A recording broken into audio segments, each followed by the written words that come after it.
Bonjour à tous, je suis Jonathan Ponce, responsable de la société ACDC Architecture. Je suis architecte et maître d'œuvre et dans cette vidéo, nous allons vous expliquer quelle est l'utilité de vérifier la conformité d'un poteau incendie avant tous vos projets d'architecture.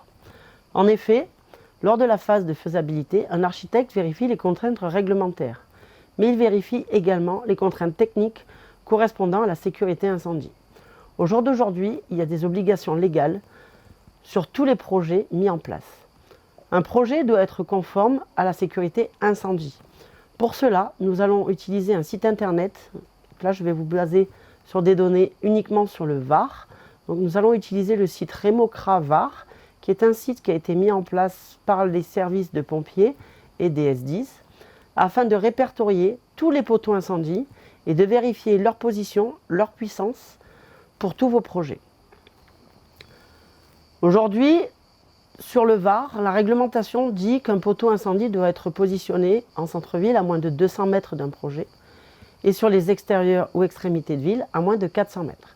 Il doit avoir une puissance comprise à minimum à 60 mètres cubeurs jusqu'à 90 mètres cubeurs pour une durée minimale de 2 heures. C'est-à-dire que votre projet doit avoir une puissance de 120 mètres cubeurs minimum.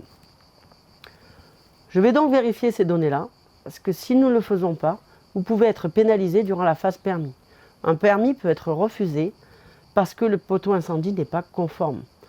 L'instruction se fait aussi dans les services instructeurs et nous devons donc tout vérifier en amont pour vous assurer que vous n'aurez pas de blocage ultérieur. Dans le cas contraire où le poteau n'est pas conforme à la réglementation, il y a plusieurs options qui s'offrent à vous. La première est de consulter le service des S10 pour effectuer une modification des poteaux.